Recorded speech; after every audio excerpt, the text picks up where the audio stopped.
게다가 하나님은 우리가 알기가 참 어려운 분이시죠. 보이지도 않으시고요, 들리지도 않으시고요, 만져지지도 않으시고요. 우리의 수준보다는 너무 위에 계신 분이라 하나님을 알기가 굉장히 어려워요. 그래서 하나님은 우리에게 이야기라는 그릇 안에 당신을 넣으셔서 하나님에 대해서 알려주시고 들려주십니다. 그래서 이야기에는 참 힘이 있어요. 네, 제가 늘 드라마를 가지고 왔는데 오늘은 드라마가 없어요. 왜냐하면 오늘의 본문이 너무 드라마틱하기 때문에. 네, 욥이라는 사람이 있습니다. 흠이 없고 정직하고 하나님을 경외하고 악을 멀리하는 사람이에요. 이 사람에게 엄청난 사건이 생겼습니다. 정말 겪고 싶지 않은 사건이 일어났어요. 어떤 일이냐면 하루 아침에 아들 7명, 딸 3, 그리고 양 7,000마리와 3,000마리 낙타, 500쌍 겨리수면 1,000마리예요. 1,000마리의 소, 그리고 500마리나 있던 암나귀, 그리고 많은 종들을 하루 아침에 며칠 사이에 다 잃어버린 거예요. 망해버렸어요. 엄청난 큰 사건이 일어난 거죠. 저희는 이 욥기를 1장부터 42장까지 쭉 볼 수 있기 때문에 이런 일이 일어났구나, 마치 저희가 드라마를 볼 때 그 인물의 일어나는 배경들을 같이 보면서 거기 빠져들지만, 욥이라는 사람은 어땠을까요? 무슨 일이 일어나는지 알 수가 없어요. 알 길이 없습니다.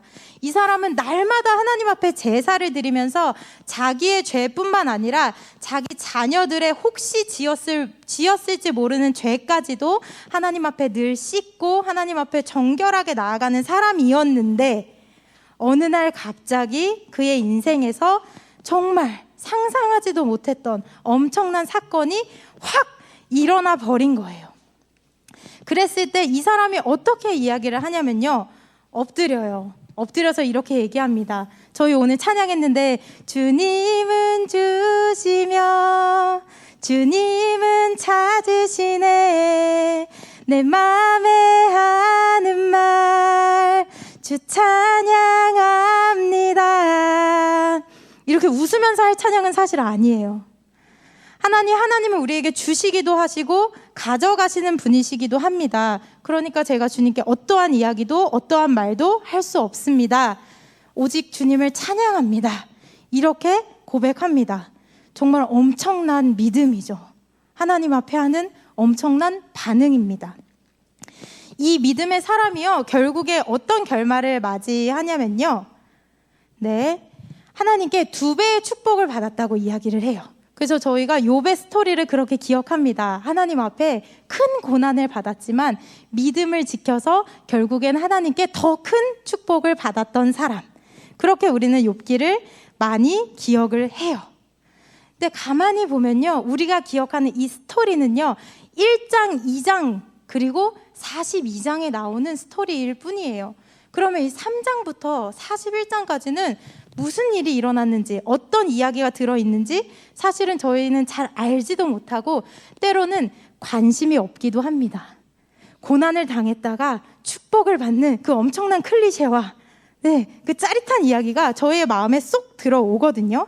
그런데 사실 그 사이에 무슨 일이 일어났는지 우리는 관심을 가져야 하고, 하나님도 우리에게 그것에 관심을 가지라고 말씀하십니다. 2장에서는요, 욥이 결국에는 건강까지 다 잃어버려요. 재산을 다 잃고 자식들을 다 잃고 아무것도 남지 않았을 때 하나님 앞에 찬양하고 하나님의 주권을 인정했는데, 2장에 가면 그의 건강도 잃어서 온몸에 다 종기가 일어나요. 그래서 기왓장으로 온몸을 막 긁는다는 이야기가 나와요. 얼마나 괴로울까요? 우리가 모기만 하나 물려도 밤새 막 긁고 나도 모르게 긁어서 피가 나고 이런 일들이 있는데, 온몸에 종기가 나서 그 가려운 몸을 기왓장으로 긁을 수밖에 없는 그런 처지에 들어갑니다. 그리고 그 아내가 그렇게 얘기해요. 아내가 이 욥을 향하여서 조롱합니다. 너 이렇게 되느니 차라리 하나님을 저주하고 죽어버려라, 이렇게 얘기하면서 아내도 욥을 조롱하고 욥을 떠나요. 자, 망했다는 소식은 삽시간에 퍼집니다. 누가 얘기해주지 않아도 막 소식이 들려와요.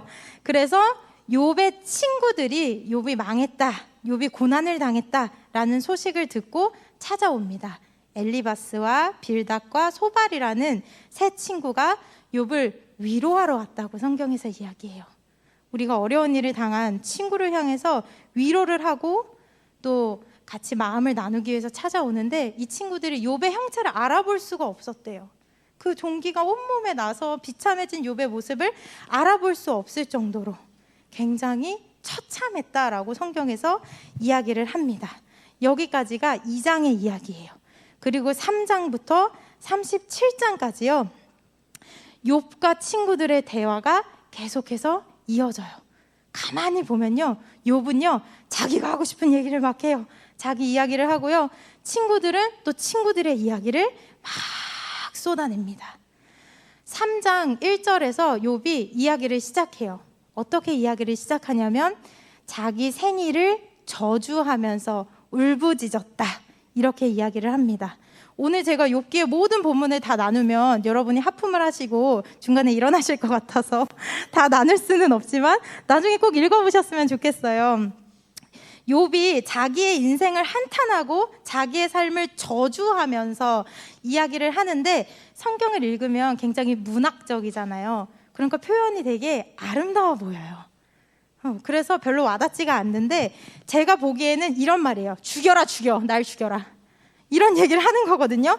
차라리 날 죽이지, 내가 왜 태어나가지고, 내가 태어나지 말았어야 하는데, 차라리 내 목에 탯줄이 확 감겨가지고 그때 죽어버렸어야 하는데, 엄마 젖이 왜 잘 나와서 내가 먹고 자라서 이 꼴을 당했나. 요즘으로 치면 교통사고 한 번 안 나고 그냥 차에 팍 치여 내가 죽었어야 하는데, 머리 위에 화분이라도 떨어져서 내가 그냥 한 방에 가버렸어야 하는데, 왜 이날 이때까지 내가 살아서, 왜 내가 살아있어서 이 고통을 당해야 하나. 나는 망했다, 망했다, 살아갈 이유가 없다, 죽어버리고 싶다 하는 게 길게 이야기하는 욥의 이야기입니다. 하나님을 향하여 저주하진 않지만 최선을 다해서 자기의 삶을 저주하고 자기의 인생을 저주하고 지금까지 살아온 나의 이야기를 다 저주하고 있어요. 부정하고 있어요. 무슨 소용이 있는가? 지금까지 내가 그 수많은 재산과 축복을 받았지만 하루아침에 무너진 이 시점에서 이 욥의 이야기는 더 이상 하나님을 경외하고 그래서 하나님께 복을 받고 성공한 사람의 이야기가 아니라 완전히 실패하고, 하나님 잘 믿었는데, 하나님 잘 섬겼는데 그래도 망하네, 그런 이야기가 욥의 이야기가 되어버렸습니다. 이런 이야기를 듣고 있는 친구들이 뭐라고 이야기를 했을까요? 분명히 앞쪽에서 위로를 하러 왔다고 이야기를 했거든요. 그런데 친구들이 이런 시선으로 바라봐요. 죄가 있겠지, 뭔가 분명히 잘못한 게 있겠지, 겉으로는 매일 제사를 드렸어도 집밖에 사람인데, 그쵸, 사람인데 죄가 없어? 믿음 없이 저게 뭐 하는 짓이야, 너 회개해, 그렇게 이야기를 합니다. 이 이야기가 계속해서 이어져요. 욥과 친구들 사이에서. 욥이요, 그 이야기를 듣고 아무리 곱씹어보고 자기 인생을 살펴봐도요, 자기가 그만한 벌을 받을 만한 적은 없거든요. 그만한 벌을 받을 만큼의 죄를 지은 건 없어요. 저희가 하나님 앞에 얼마나 대단한 죄를 지으면 하루아침에 재산이 다 날아갈까요? 얼마나 대단한 죄를 지어야만 자식들이 다 죽고 아내가 떠나고 심지어 나를 위로하고 가까이 있는 친구들마저도 나에게 죄를 묻고 비난할까요? 얼마나 큰 죄를 지어야. 근데 이 욥은 자신이 너무 결백해요. 자기는 정말 하나님 앞에 최선을 다했고 하나님을 경외하고 행여나 죄를 지으면 날마다 그것을 놓치지 않고 하나님 앞에 회개하며 살아왔는데도 이 고난이 온 거예요. 욥은 너무 결백하기 때문에 이렇게 친구들한테 당당하게 얘기해요. 나는 이런 고난을 당할 이유가 없다. 내가 이런 고난을 당하는 것은 합당하지 않다, 부당하다, 잘못됐다. 친구들은 또다시 얘기해요. 분명히 네가 결백하지 않다. 분명히 너에게 문제가 있다, 잘못이 있다, 죄가 있다 라고 이야기를 합니다. 그렇기 때문에 고난을 당하는 것이다. 둘이 다른 얘기를 하고 있는 것 같지만요, 같은 이야기를 하고 있어요. 욥은요, 내가 죄 짓지 않으면 고난당할 이유가 없다는 거예요. 친구들은요, 죄를 지었기 때문에 고난을 당한다는 거예요. 결국에 하나님은 죄를 지으면 고난을 주시고 죄 짓지 않으면 복을 주시는 분이다. 둘 다 그렇게 믿고 이야기를 하고 있는 거죠. 그런데 이 욥의 이야기에, 욥의 삶에는요, 이 법칙이 맞지 않는 일이 일어난 거예요. 그래서 끊임없이 그것에 대해서 논쟁하고 싸우고 말다툼하고 하나님 앞에 사실은 탄식하는 거죠. 하나님, 이게 도대체 뭐예요? 저한테 왜 이런 일이 일어나는 거예요? 하나님 정말 선하신 거 맞아요? 하나님 진짜 계신 거 맞아요? 하나님 진짜 좋은 분이신 거 진짜 맞아요? 이런 질문들이 일어나는 거예요. 여기서 여러분은 어떻게 생각하십니까? 여러분의 삶에 오는 고난, 어려움들을 어떻게 대하고 어떤 이야기로 받아들이고 계실까요? 저는 예상하지 못한 고난이 저의 삶에 왔을 때, 근데 고난이라고 하면 조금 거창해 보여요. 그런데 그냥 원치 않는 일이라고 해볼게요. 제가 반갑지 않고 달갑지 않고 그냥 겪고 싶지 않은 일이라고 해볼게요. 그게 저한테는 엄청난 고난으로 다가오거든요. 그럴 때 제가 기도를 해요. 기도를 합니다. 기도를 하는데 탁 눈을 흘겨요. 하나님을 향해서. 그리고 하나님, 도대체 저한테 왜 이러세요? 이 말이 제일 먼저 나와요. 하나님, 저한테 이러시면 안 되죠. 하나님께 제가 어떤 의무를 드려요. 저한테 잘해 주셔야 돼요. 제가 이만하면 하나님 잘하고 있잖아요. 하나님, 저 사랑하신다면서요. 근데 왜 이러세요? 왜 저 불편하게 하세요? 왜 저 어렵게 하세요? 이러실 거면 저한테 그런 약속 왜 하셨는데요? 그런 말씀 왜 들려주셨어요? 말씀이랑 제대로 맞는 게 없잖아요. 이러면서 하나님을 향해서 물어요. 계세요? 선하세요? 좋은 분 맞으세요? 저 사랑하세요? 그렇게 하나님 앞에 물어요. 왜냐면요, 제가 솔직히요, 뭐 큰 죄 지은 건 없거든요. 욥처럼 대단히 신실하지는 않아요, 제가.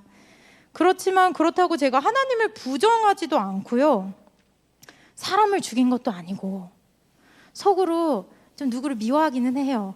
뭐 거짓말도 가끔 하고요. 그런데 그렇다고 하나님이 그거 하나를 세시면서 카운트 띵 1, 띵 1, 너 누구 미웠어 지금? 이걸 마일리지 적립하셔가지고 그거에 맞게 다 그 사이즈에 맞게 나에게 어려움을 주신다, 고난을 주신다.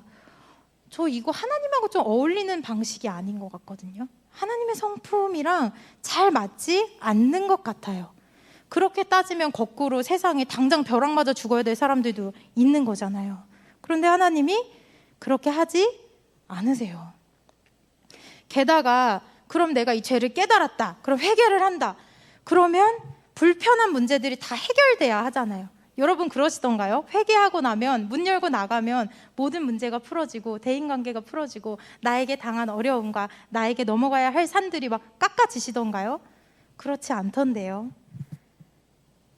그렇다고 해서 갑자기 인생이 술술 풀리고 승승장구하지 않아요. 만약에 정말 그렇다면 하나님의 선하심이라는 건 너무 가볍고 우스운 것이겠죠. 이렇게 끊임없이 욥과 친구들이 논쟁하고 싸우고 물으면서 나름의 이야기들을 펼쳐요. 욥은 욥대로 자기의 이야기를 펼치고요. 이 친구들은 옆에서 바라보면서 욥이라는 사람의 인생의 스토리를 가지고 너의 죄 때문에, 너의 문제 때문에 하나님이 너에게 이렇게 하시는 것이다 하고 이야기를 이어나갑니다.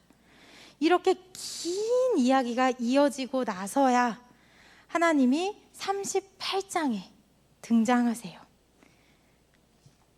38장에 등장하셔서 두 가지를 말씀하세요. 어떤 부분을 말씀하시냐면, 하나는 하나님의 창조와 질서에 대해서 말씀하세요. 창조하시고 지금부터 간섭하고 섭리하시는, 개입하시는, 우리의 삶을 주관하시는, 주권을 가지신 그 하나님에 대해서 이야기합니다.